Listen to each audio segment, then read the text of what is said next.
E T V کے تمام ناظرین و سامعین السلام علیکم۔ ہماری آج کی ویڈیو میں آپ سب کو خوش آمدید۔ ناظرین، آج ہم بات کریں گے حضرت لوط علیہ السلام کے بارے میں۔ حضرت لوط علیہ السلام کے والد کا نام ہاران تھا، جو تارخ آزر کے بیٹے اور حضرت ابراہیم علیہ السلام کے سگے بھائی تھے، یعنی حضرت لوط علیہ السلام حضرت ابراہیم علیہ السلام کے بھتیجے تھے۔ آپ علیہ السلام کے والد ہاران کے انتقال کے بعد حضرت لوط علیہ السلام اپنے چچا حضرت ابراہیم علیہ السلام کے ساتھ بابل میں مقیم رہے اور پھر ایک عرصے بعد سدوم نامی شہر میں آباد ہو گئے۔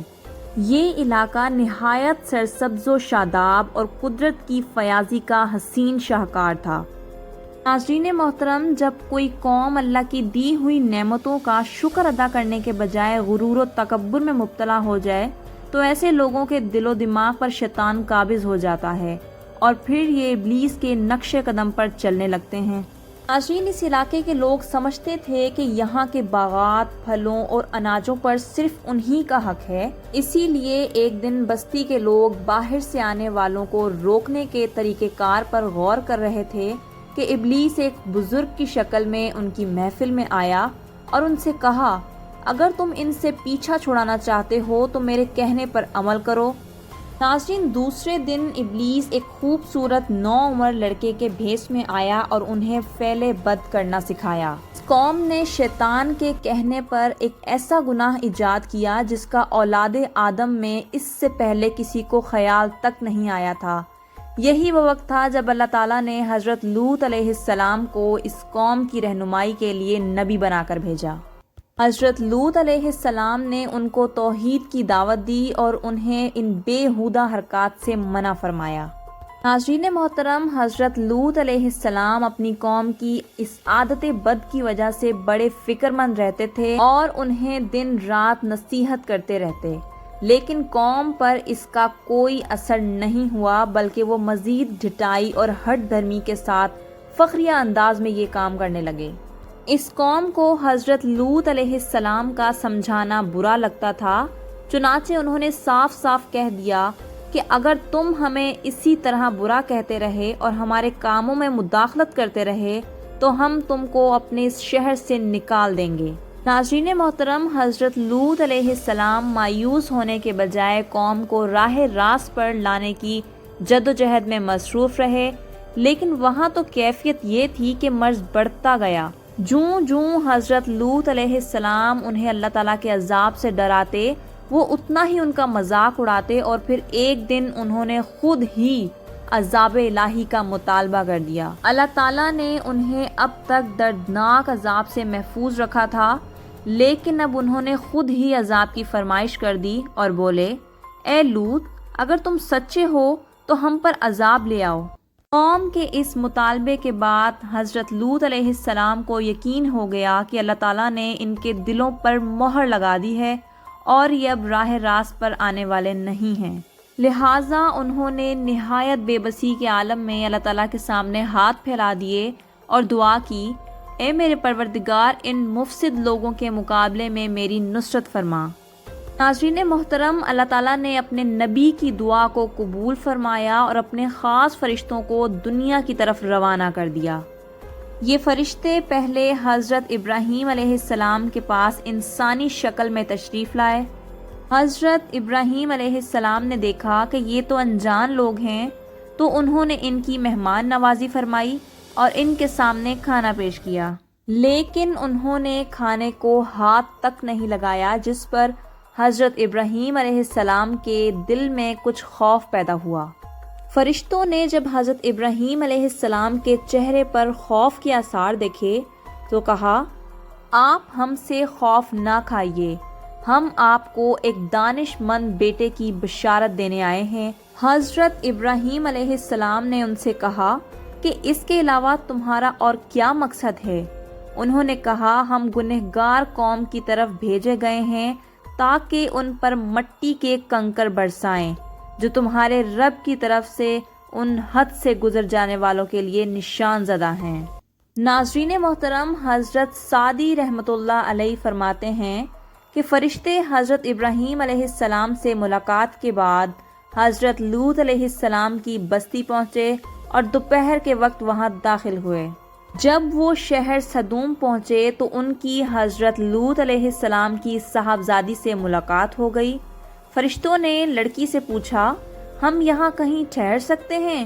لڑکی نے جواب دیا، آپ یہیں رکے رہیں، میں واپس آ کر بتاتی ہوں۔ ناظرین محترم، در حقیقت لڑکی کو ڈر ہوا کہ اگر یہ قوم کے ہاتھ لگ گئے تو ان سے بدسلوکی ہو سکتی ہے۔ وہ اپنے والد حضرت لوط علیہ السلام کے پاس تشریف لائیں اور صورتحال سے انہیں آگاہ کیا کہ ابا جان، شہر کے باہر چند اجنبی نوعمر لڑکے ہیں، کہیں ایسا نہ ہو کہ قوم ان کو پکڑ لے۔ قوم نے حضرت لوط علیہ السلام کو مہمانوں کو اپنے ہاں ٹھہرانے سے منع کیا، لیکن اس کے باوجود وہ چھپ چھپا کر انہیں اپنے گھر لے گئے۔ ناظرین محترم، مفسرین فرماتے ہیں کہ یہ فرشتے حضرت جبرائیل علیہ السلام، حضرت میکائیل علیہ السلام اور حضرت اسرافیل علیہ السلام تھے، جو نہایت حسین و جمیل نوعمر لڑکوں کی شکل میں تشریف لائے تھے۔ حضرت لوط علیہ السلام نے جب ان خوبصورت لڑکوں کو دیکھا تو سخت گھبراہٹ اور پریشانی میں مبتلا ہو گئے۔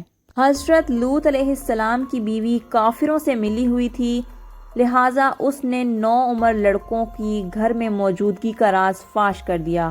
یہ سن کر بستی والے دوڑتے ہوئے حضرت لوط کے گھر پہنچے۔ حضرت لوط علیہ السلام نے قوم سے کہا، اے قوم، اللہ سے ڈرو اور مجھے میرے مہمانوں کے بارے میں رسوا نہ کرو۔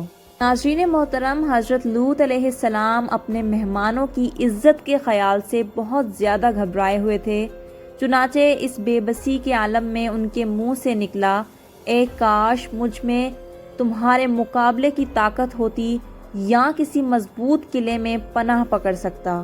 فرشتے یہ سارا منظر دیکھ رہے تھے جب انہوں نے حضرت لوط کی بے بسی اور پریشانی کا یہ عالم دیکھا تو حقیقت سے پردہ اٹھاتے ہوئے گویا ہوئے، اے لوط، ہم تمہارے رب کے بھیجے ہوئے فرشتے ہیں، یہ لوگ ہرگز تم تک نہیں پہنچ سکیں گے۔ فرشتوں نے کہا کہ کچھ رات باقی ہے تو تم اپنے گھر والوں کو لے کر چل دو اور تم میں سے کوئی شخص پیچھے مڑ کر نہ دیکھے۔ فرشتوں نے فرمایا کہ ان کے عذاب کا وقت صبح کا ہے۔ حضرت لوط علیہ السلام اپنے اہل خانہ کے ساتھ رات ہی کو نکل کھڑے ہوئے۔ ان کی بیوی بھی ان کے ساتھ تھی، لیکن کچھ دور جا کر وہ واپس اپنی قوم کی طرف پلٹ گئی اور قوم کے ساتھ ہی جہنم رسید ہو گئی۔ ناظرین محترم، قوم حضرت لوط کے گھر کا دروازہ توڑنے پر بضد تھی، چنانچہ حضرت جبرائیل علیہ السلام نے گھر سے باہر نکل کر اپنے پر کا ایک کونا انہیں مارا، جس سے ان سب کی آنکھوں کے ڈیلے باہر نکل آئے۔ ناظرین محترم، ابھی صبح کا آغاز ہی ہوا تھا کہ اللہ تعالیٰ کے حکم سے حضرت جبرائیل علیہ السلام نے بستی کو اپنے پر سے اکھیڑا اور پھر اپنے بازو پر رکھ کر آسمان پر چڑھ گئے اور پھر اس بستی کو زمین پر دے مارا، جس کے بعد ان پر پتھروں کی بارش ہوئی۔ جب یہ پتھر ان کو لگتے تو ان کے سر پاش پاش ہو جاتے۔ صبح سویرے شروع ہونے والا یہ عذاب اشراق تک پوری بستی کو نیست و نابود کر چکا تھا۔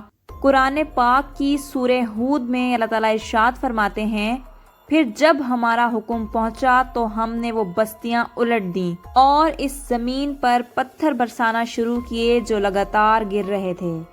ناظرین محترم، عقل و شعور والوں کے لیے یہ عبرت کا مقام ہے کہ حضرت لوط علیہ السلام کی ان خوبصورت بستیوں کو اللہ تعالیٰ نے ایک انتہائی بدبودار اور سیاہ جھیل میں تبدیل کر دیا، جس کے پانی سے رہتی دنیا تک کوئی فائدہ نہیں اٹھایا جا سکتا۔